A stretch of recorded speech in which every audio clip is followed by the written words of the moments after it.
Hey guys, here's a little skim coating video on how to be more efficient and do skim coating the best way possible. So you see I have a mud knife in my hand and I'm just going over the surface real quick to get any high level areas that when you're rolling it and then you skim it off with the mud knife afterwards, if you have any high level areas, it will make like lines in your surface. You won't have a nice smooth surface. So you just scrape it all off, or you take a pole sander and sand it, and then you're ready to put some mud on it. So you take your mud, mix it up. I think I did a little video on how to make your mud a little bit thinner for this, and another video. Check it out.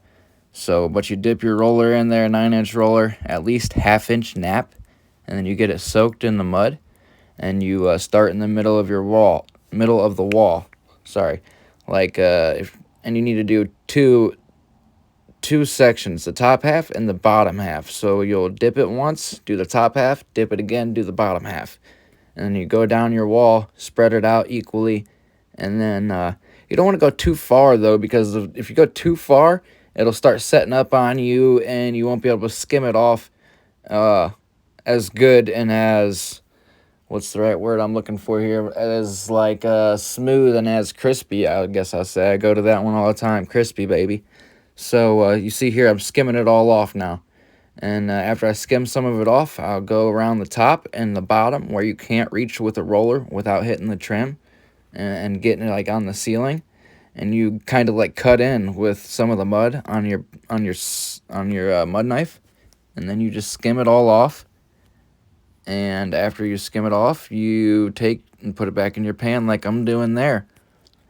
Skim it off, put it in the pan. Skim it off, put it in the pan. Skim it off, put it in the pan. You know, you get it. So, and then after you do that, you could do that one more time if you want, but, you know, for it to be perfect, and after you do your first skim coat, after it's dry, go back in, take your mud knife, skim off any high areas before you do anything while it's dry. With your mud knife, skim it all off, and then you, start the process all over again. You know, roll it on, skim it off after you go 4 to 6 feet of an area, and then you come back and you skim it all off, and after you do that whole section, you start again, rolling it on and skim it off again. You see how beautiful and how smooth it is there? Try to do like a little slow-mo for you guys so you can see.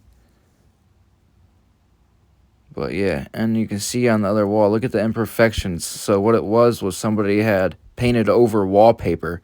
You can see all those seams. Disgusting. So it all needs skim coated. Yes. And you just do all the areas the same exact way by skimming or scraping. Sorry, not skimming, scraping off any high areas or any bumps, and then sanding it. Here's the before and after pictures. And then you roll it on, skim it off, and then very finish, you sand it down, and that's that. Thanks, guys. Please like and subscribe.